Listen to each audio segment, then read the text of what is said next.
¿Existe algún apetito en Rusia o en la mente de Putin que tú conozcas para una seria reducción nuclear? Y lo mismo puede decirse de los Estados Unidos, que ha iniciado un programa de modernización, y de China, que ahora está en el proceso de construir 1000 ojivas nucleares más. Entonces, ¿dónde se encuentra Rusia en el artículo 6 y en la cuestión actual de construir más o construir menos? Ese no es mi ámbito preferido. Así que, en tanto entiendo la situación, Rusia teme hoy no precisamente la amenaza o la medianoche de la proliferación, sino el comportamiento de los Estados Unidos de América. Por lo tanto, Rusia ahora está enfrentando un posible conflicto nuclear con Occidente. Así que dicho esto, el peligro de proliferación, por ejemplo, de darle armas nucleares a Irán, o de facilitar los estudios y el desarrollo de armas nucleares en Corea del Norte, es, a los ojos de Rusia, ahora mucho menos preocupante que la amenaza de una confrontación directa con Occidente a nivel nuclear o la amenaza de que las armas nucleares sean entregadas por Occidente o por la OTAN a Ucrania.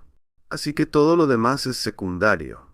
Y por eso creo que, por ejemplo, la idea de limitar la exploración de armas nucleares por parte de Irán no es tan importante para nosotros. O por ejemplo el desarrollo de armas nucleares en Corea del Norte o en Pakistán. Entonces, no es importante porque nos consideramos al borde de una guerra nuclear con Occidente. Y el equilibrio o las relaciones entre las cabezas nucleares de misiles entre Rusia y la OTAN, cuentan mucho más que la proliferación. Y para evitar esto, para contrarrestar esta amenaza, creo que Rusia podría colocarse en una situación radical para tomar algunos pasos extravagantes. Y podríamos hacerlo, porque comparando, por ejemplo, el peligro de la posesión de armas nucleares por parte del régimen iraní o de Corea del Norte, es mucho menor que la posibilidad real de un ataque contra Rusia con armas nucleares desde Occidente. Entonces, ahora estamos en una situación diferente. Por eso, lo que dijo el señor Mearsheimer sobre este acuerdo trilateral entre China, Occidente y Rusia para disminuir, controlar o reducir o detener la proliferación nuclear, pertenece a una época diferente, a tiempos diferentes. Eso era un tipo de orden mundial pacífico, de 3 grandes potencias, y ahora Rusia se considera bajo ataque occidental. Nos consideramos en guerra con el occidente nuclear. Y eso es diferente. Así que eso es muy importante. Si pudiéramos imaginar un regreso a este sistema pacífico tripolar, más o menos comprensivo, y con un equilibrio de poder, sin conflictos militares directos, tal vez esta idea de limitar la proliferación de armas nucleares parecería racional, pero no ahora en nuestros ojos. Así que intenté responder lo mejor que pude. Quiero agregar un pequeño punto aquí, que olvidar la proliferación nuclear, por mala que sea, el mero hecho de poseer miles de ojivas nucleares a través de muchos sistemas de software, hardware y control humano, presenta un riesgo de error, un riesgo de equivocación en Rusia, en Estados Unidos y presumiblemente también en China. El peligro no es que Estados Unidos vaya a bombardear a Rusia, o que Rusia vaya a bombardearnos a nosotros. Eso puede ser un problema, pero el riesgo de un error, de una equivocación, hemos tenido falsas alertas antes. El riesgo aumenta cada año. Es inevitable que haya un intercambio nuclear. No importa cuáles sean las intenciones de Trump o Putin, existe una amenaza inmediata que requiere negociaciones serias bajo el New START y otros acuerdos para obtener un mayor control. Cualesquiera que sean nuestras otras disputas, hay un peligro de que ocurra un error nuclear, incluso si nadie lo quiere. Creo que no hay duda de que existe el problema que describes. También creo que no hay duda de que existe el problema que el profesor Duggan describió. Pero el hecho es que no estamos avanzando hacia una solución de ninguno de esos problemas. Si acaso estamos yendo exactamente en la dirección opuesta. Estados Unidos se ha retirado de varios acuerdos de control de armas en las últimas 2 décadas. Ese es el primer punto. El segundo punto es que hay muy pocas pruebas de que estas tres grandes potencias estén elaborando o preparando un nuevo conjunto de acuerdos de control de armas. El tercer punto es que están incrementando sus arsenales nucleares, como lo describiste. Y el cuarto punto es que nadie parece interesado en tratar de encontrar una manera de ir en la dirección opuesta y aliviar la amenaza de una guerra nuclear. Si acaso, lo que me sorprende mientras observo a la gente en Occidente hablar sobre la guerra nuclear es que no creen que sea una amenaza tan seria.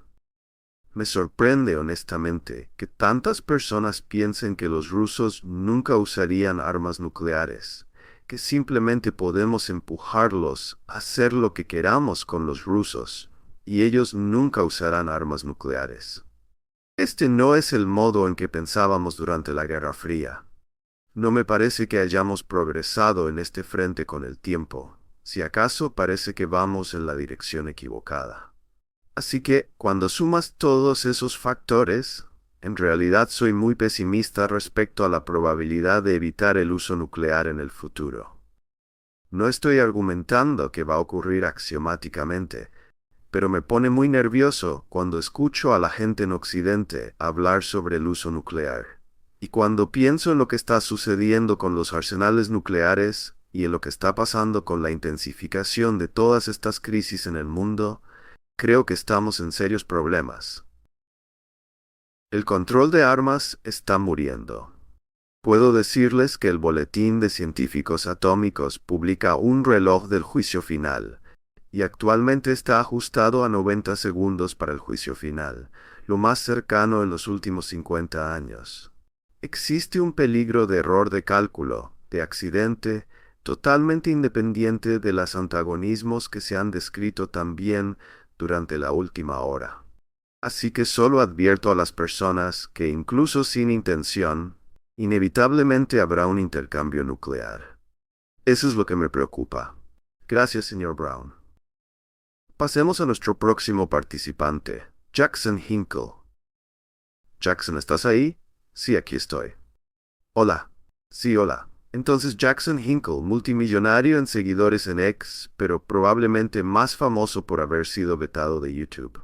Adelante, Jackson. Gracias y gracias a los profesores por estar aquí. Estoy en Moscú ahora mismo. Creo que tal vez soy una de las únicas personas que tiene ambos libros de los profesores en inglés aquí en Moscú. Pero bueno, mi pregunta es sobre la promesa de Trump de imponer aranceles muy duros a cualquier país que persiga la desdolarización y en cierta medida la soberanía. Desafortunadamente, muchos de los países que buscan la desdolarización o que coquetean con la multipolaridad, salvo China y Rusia, tienen una clase dominante que aún mantiene un interés en la expansión de su capital privado a expensas de, ya saben, luchar por la soberanía para sus compatriotas. Entonces, ¿creen ustedes que esta política de aranceles aumentará el poder de Estados Unidos en el escenario global y pondrá en riesgo el ideal de multipolaridad y mayor soberanía? ¿O creen que fracasará, como han argumentado el presidente Putin y Dmitry Peskov? No soy un experto en este tema, así que no diré mucho al respecto. Mi impresión es que Donald Trump tiene una poderosa tendencia a hablar como un tipo duro. Y creo que es muy fácil hablar de esa manera cuando no estás en el poder.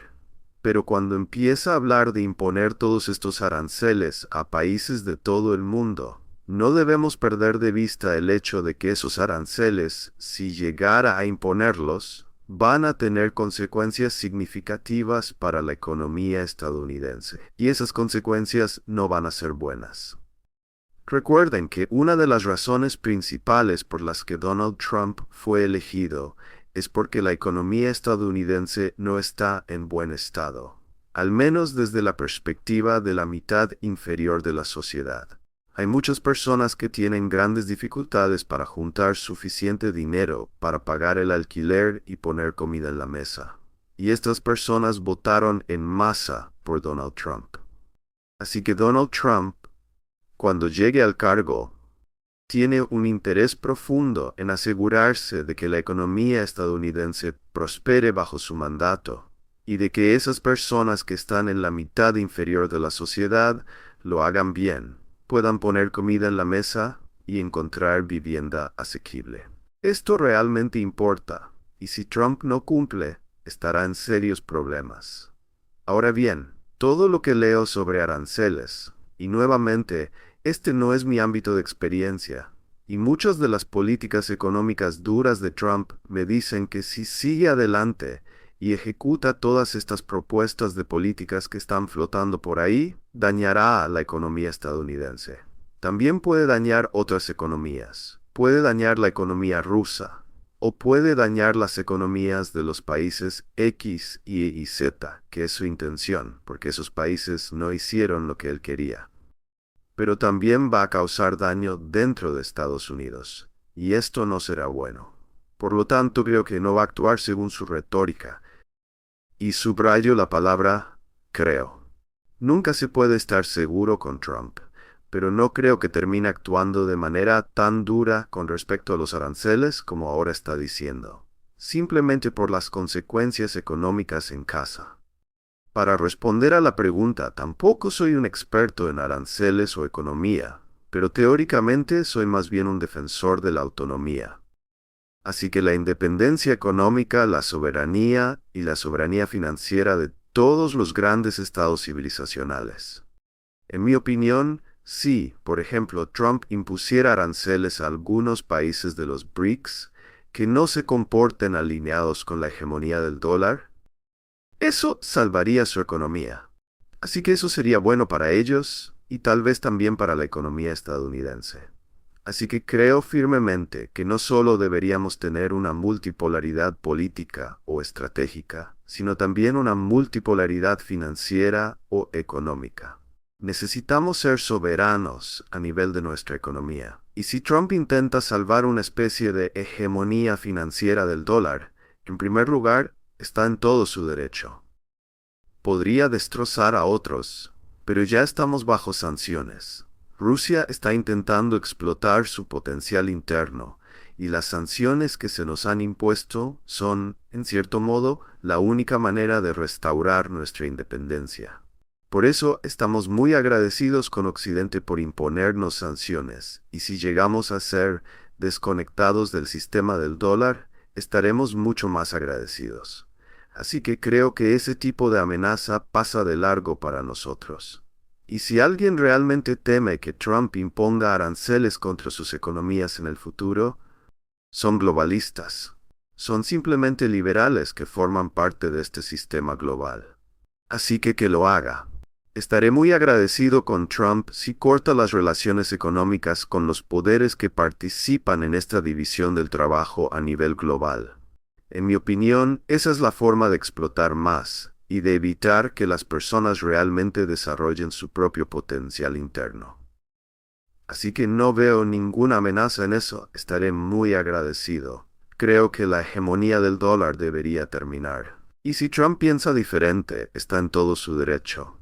Probemos la multipolaridad en el nivel financiero y monetario.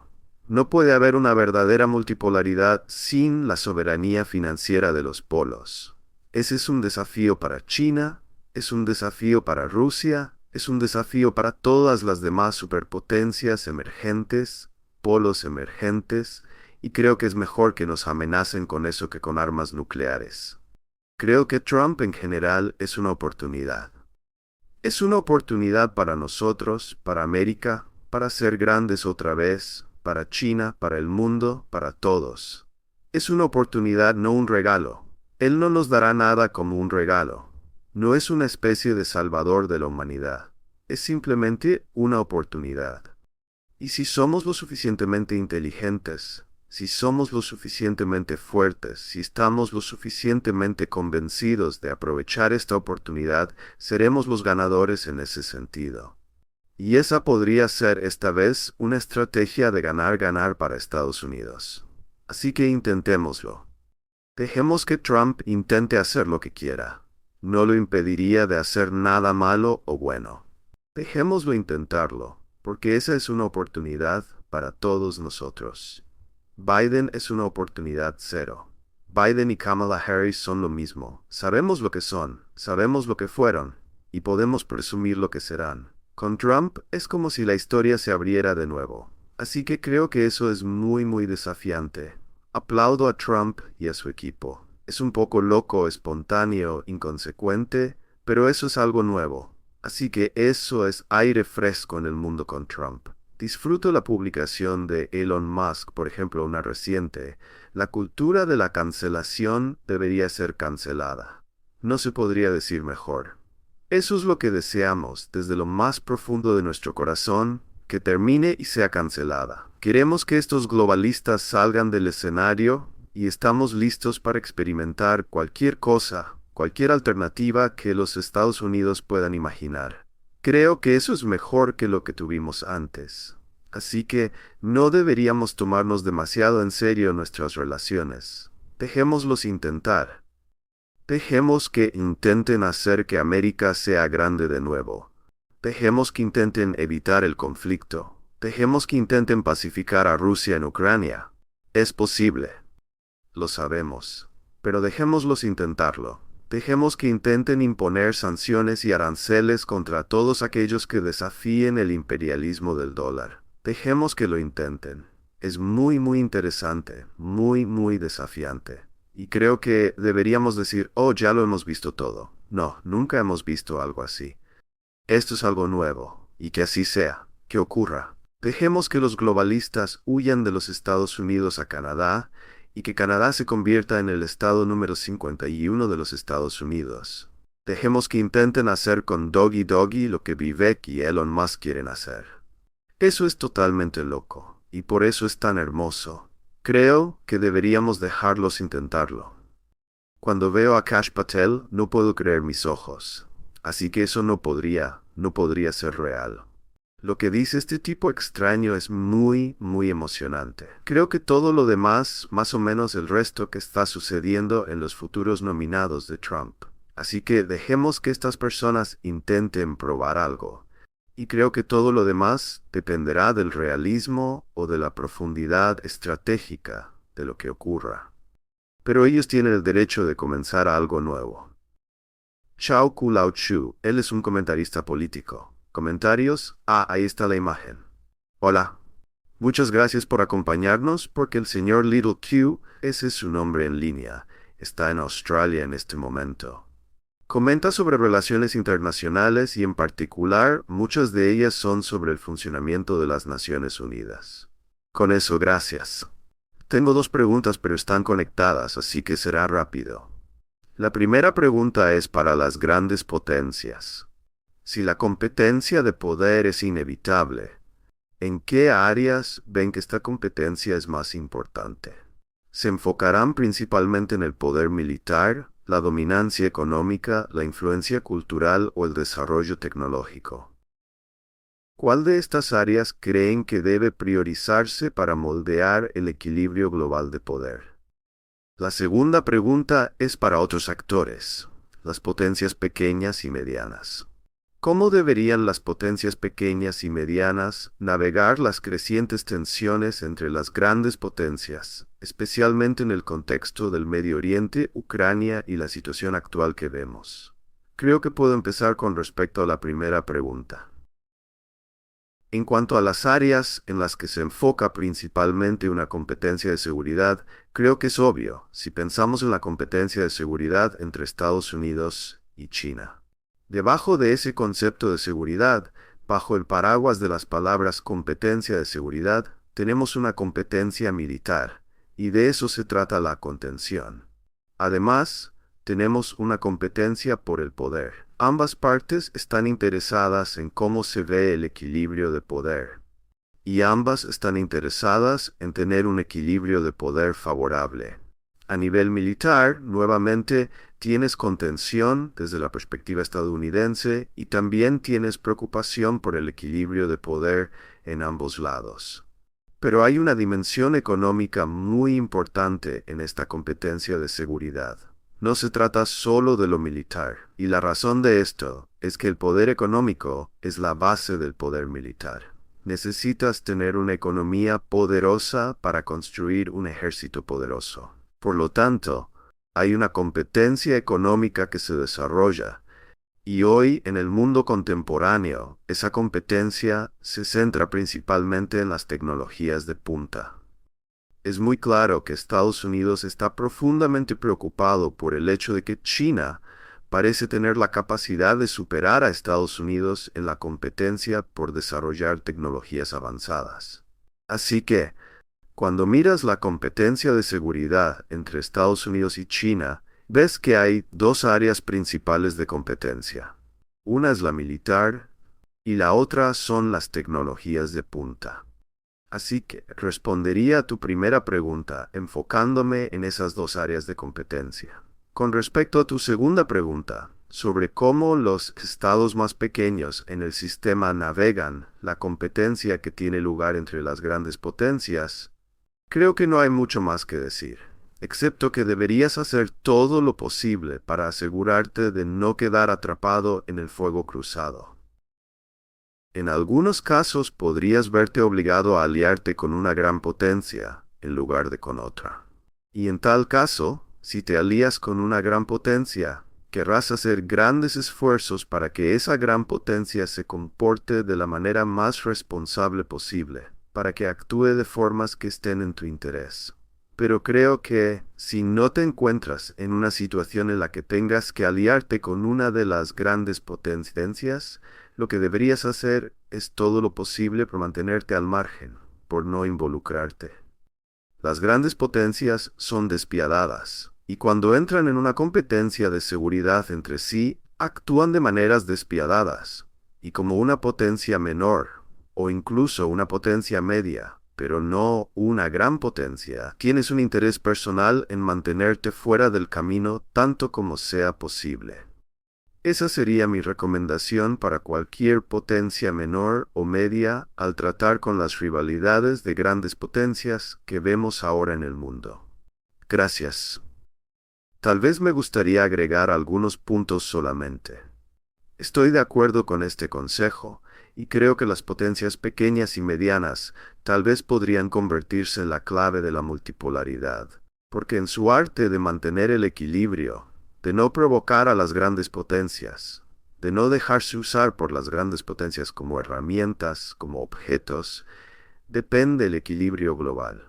Así que creo que las potencias pequeñas y medianas podrían desempeñar un papel muy importante en la construcción del proceso de un mundo multipolar, como una especie de reguladores, de estabilizadores de algunos equilibrios a nivel regional. Por ejemplo, Nepal, como país, trata de combinar los intereses de la Gran China y la Gran India en esa región. Ucrania podría ser un verdadero puente, una verdadera y muy importante y poderosa pequeña o mediana potencia en el establecimiento del equilibrio geopolítico entre Eurasia, Rusia y Europa.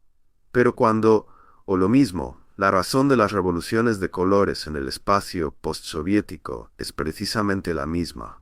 Usar a estas pequeñas y no realmente soberanas potencias para hacer que sirvan a una de las superpotencias, y después de eso sacrificarlas, deshacerse de ellas, porque no son sujetos reales.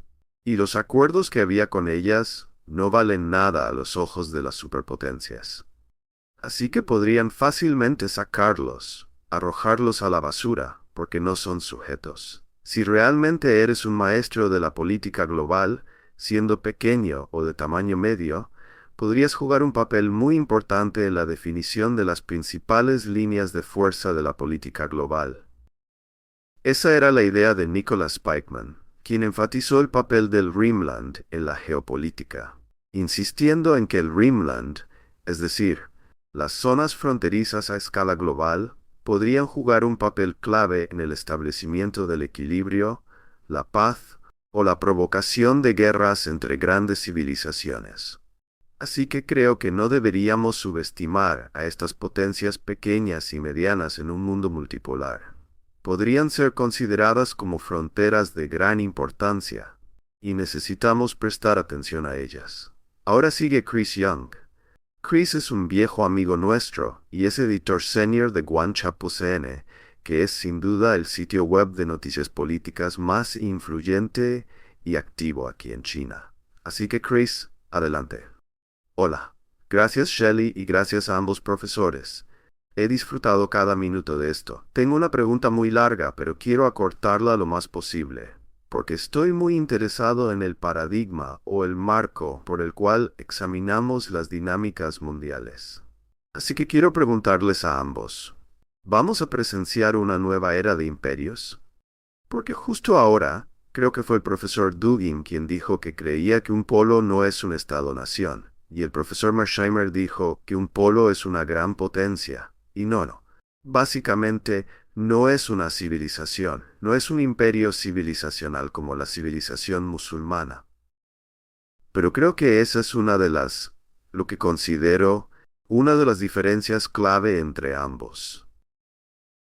Creo que el profesor Mearsheimer está fundamentado en la modernidad científica, que considera a los estados-nación como actores racionales que maximizan el poder, mientras que el profesor Dugin me parece está diciendo que los estados más grandes, su visión subjetiva de sus amenazas existenciales e intereses nacionales, superan a los de los estados más pequeños, como en el caso de Rusia. Porque los estados bálticos, obviamente, tienen un miedo subjetivo hacia Rusia, en cierto grado. Pero existe esta estructura de poder muy asimétrica, porque el poder está tan desequilibrado que sus preocupaciones son más limitadas o ignoradas por la comunidad internacional. Estoy haciendo esto más como un comentario, pero quiero intentar preguntarles sobre el futuro en el que podemos examinar los asuntos mundiales, o cómo. ¿Cómo puede la teoría de las relaciones internacionales adaptarse a las nuevas dinámicas globales? Porque creo que uno de los puntos del profesor Mearsheimer es que Estados Unidos no fue lo suficientemente realista. Y en ese momento unipolar, Estados Unidos pudo darse el lujo de no ser lo suficientemente realista. No estoy seguro del futuro, así que quiero preguntarles sobre el futuro. ¿Creen que veremos una era de imperios? Si ese es el caso, ¿cómo será la teoría de las relaciones internacionales? Voy a dar mi opinión sobre el futuro de los imperios. Y por supuesto, mucho depende de cómo definamos un imperio. En mi vocabulario, en mi entendimiento de la política internacional, un imperio es cuando un país en particular controla el territorio de otros. Controla grandes porciones de territorio en otras áreas del mundo. Una vez tuvimos un imperio británico, una vez tuvimos un imperio francés, un imperio belga. Existió una vez el imperio otomano.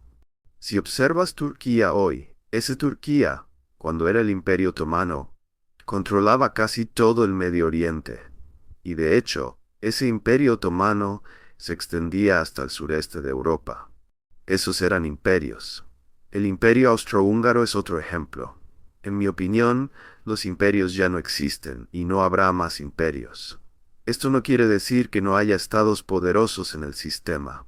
Grandes potencias como Estados Unidos que tienen una enorme influencia en Europa y en Asia Oriental. Lo entiendo perfectamente. Pero eso no es un imperio según mi comprensión del mundo.